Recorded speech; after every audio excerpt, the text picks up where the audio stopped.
Can we just get one thing nailed to the wall before we get going here? You've been accused severally in the last few weeks of being a Marxist. It happened again last night. A backbench Tory MP said you were a Marxist with no interest in anything other than trying to tear down the government. Now, are you or are you not a Marxist? Because if you are a Marxist, then you're into revolution and into bringing down capitalism. So are you or aren't you? Richard, you do come up with the most remarkable twaddle sometimes, I've got to say. I didn't say you were a Marxist. I'm saying that you're nonsense. being accused of being a Marxist, and that's not Yeah, twaddle. That's called reporting. No, I'm not. I'm not a Marxist. I'm an elected official of the RMT. I'm a working-class bloke leading a trade union dispute about jobs, pay and conditions of service. So it's got nothing to do with Marxism. It's all about this dispute. It's an industrial dispute, and that's what it's all about. Absolutely. I emphasise I am not talking twaddle and accusing you of being a Marxist. I'm merely quoting people who are, including many of the newspapers. Well, that's what it sounds like to me. Well, I'm sorry if it did, but I don't think it was. But anyway, to be absolutely clear, you are not a Marxist. Fine. You've said that. The head of the let me finish the point. Hang on, let me finish the point. The head of the rail delivery group this morning on the Today programme said that he didn't want the government in the negotiation. We've made money available to the railway industry. It's up to the employers to negotiate with the trade unions. And what happened this afternoon was halfway through these negotiations, while they were ongoing, the unions came out onto the street and gave an impromptu press conference, I mean, there's TV footage, saying that the strike was going to continue. OK, let's just pause. Hang on. I mean, it's on video. Now, Mick Lynch, excuse me. Mick Lynch, I want to ask you a question. I want to ask you a question. Would you be prepared to negotiate with the Tory government, yes or no? Absolutely. I've met every Tory transport minister in the last year. Bus, rail, maritime and the Secretary of State. We've never said we won't meet the Tories. What we said was that they're not at the table. I'm negotiating with the employers. You've also lied that we left negotiations on Saturday and went to a rally. There were no negotiations scheduled for Saturday. You are a liar. Right, let's just hang on. There's a video of him walking out this afternoon giving a press conference. It's on videotape. And then we went back to the talks. Yeah, having said the strike's going to go ahead. You are a liar. OK, well, let's just... the strikes were going to go ahead. And you're a liar. Let's just video. You're a liar. We were back at the talks this afternoon. We've just left them. And your Network Rail managers delivered statutory redundancy notices to us. Chris Phillips, let's just talk about the high-wage, high-skills workforce.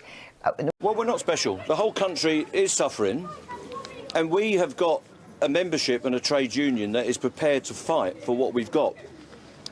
What the rest of the country suffers from is the lack of power, the lack of the ability to organise, and the lack of the wherewithal to take on these employers that are continually driving down wages and making the working class in this country poorer year on year on year, while the rich get richer and dividends are accelerated and the stock market is reasonably healthy. We've got full employment.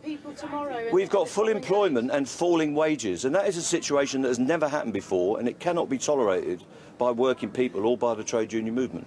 He should be apologising to the doctors and nurses who can't get to hospital, the patients who can't get their operation, the kids who will miss out on their education today, but also those armed forces veterans who risk their lives for our freedoms, who won't be able to celebrate Armed Forces Day on Saturday. Do you want to apologise for all that, Mick? Well, I think Jonathan should apologise for talking nonsense. None of that is true. We have got automated technology on trains. We've got pantograph cameras. We've got ultrasonic sensors.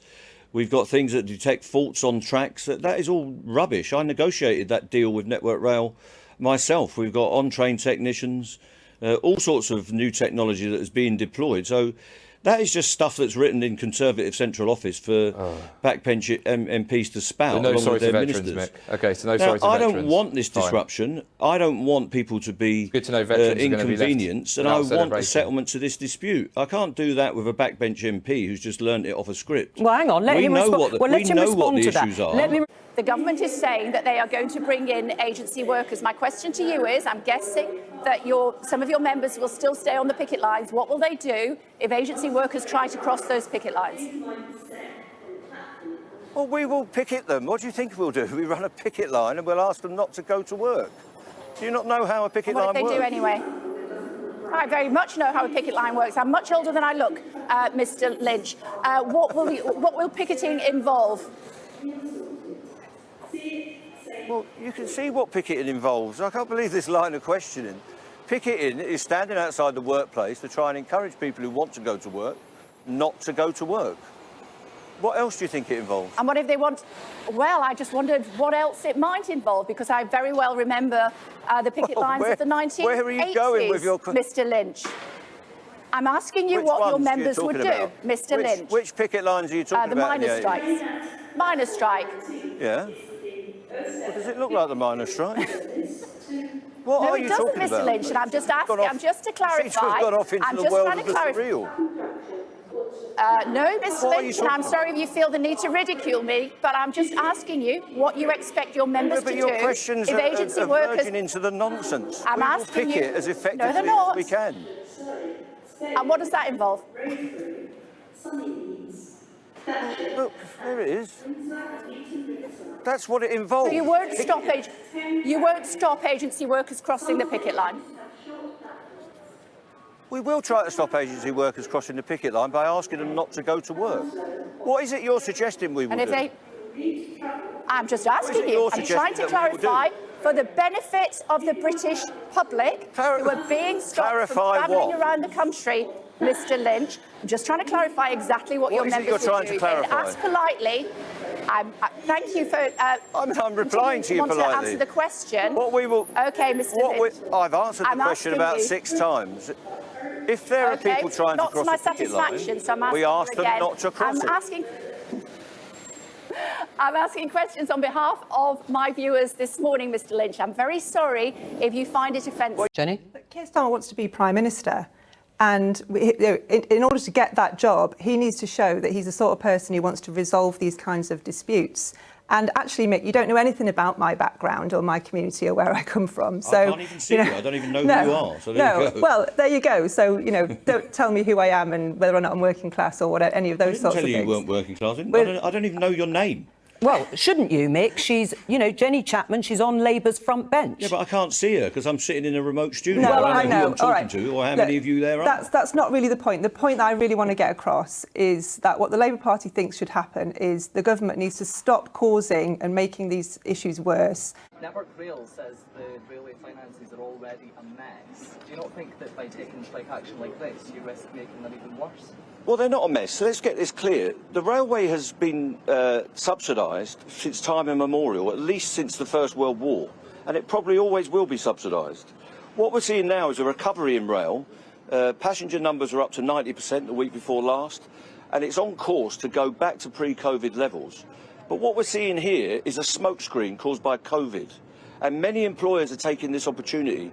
They're using what is a temporary phenomenon, COVID, and the temporary phenomenon of people being told not to go to work as a smokescreen to get rid of decent conditions, decent pay rates and decent agreements.